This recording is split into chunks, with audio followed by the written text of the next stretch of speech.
सुन लोग हार जी सब जनता के करी सुधार। समता यो सम्मान के खातिर, समता यो सम्मान के खातिर कर संविधान तैयार जी सब जनता के करी सुधार। भीम बाबा के सुन लो पुकार जी सब जनता के करी सुधार। बाबा साहब के सुन लो गुहार जी सब जनता के करी सुधार।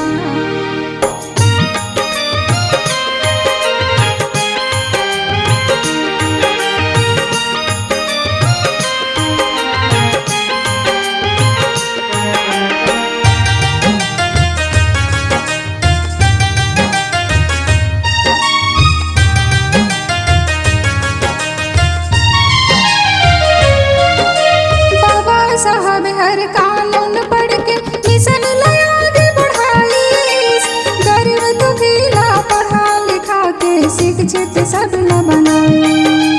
गरीब दुखिला पढ़ा लिखा के शिक्षित सब न बनाई।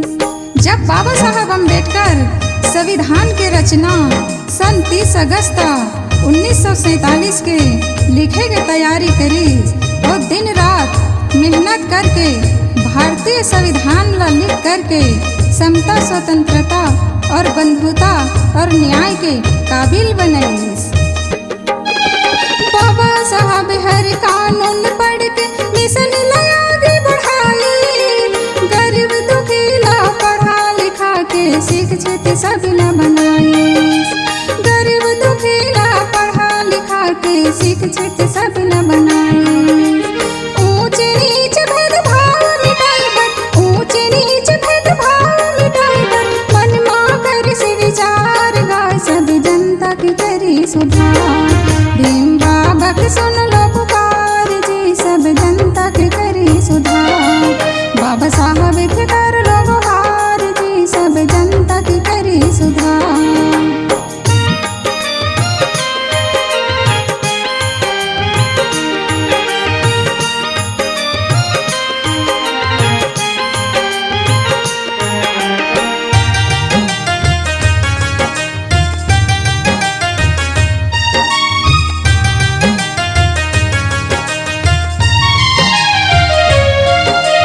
नारी के स्वतंत्रता के खातिर जाति प्रथा हटाई। धन दौलत माय अधिकार दिलाए बर रूढ़िवादी मिटाई। धन दौलत माय अधिकार दिलाए बर रूढ़िवादी मिटाई। जब पहले महिला मन पुरुष के गुलाम रही, लड़की मन ला कछु करे के मौका नहीं मिलीस और न काकरो संपत्ति के हकदार बने के काबिल रहीस। एकरे सेती बाबा साहब अम्बेडकर हर संविधान ला लिख करके बराबर के हक दिलैस।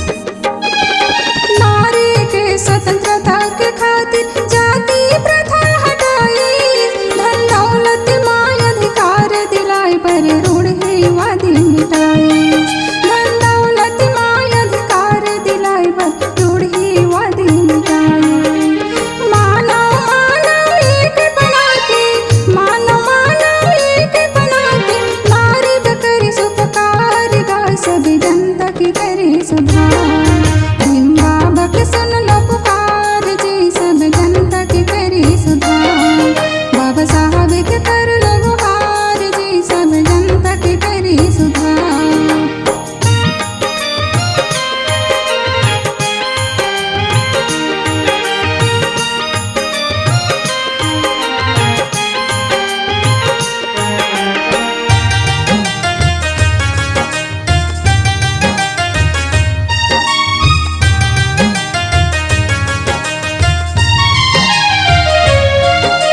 बाबा साहब हर संदेश दे के संघर्ष लड़ाई लड़ी। बड़ मेहनत ला कर से अधिकार सबो न दिवाई। बड़ मेहनत ला कर से अधिकार सबो न दिवाई। जब बाबा साहब अम्बेडकर 5 दिसंबर 1956 के रात में एक ग्रंथ तैयारी करी।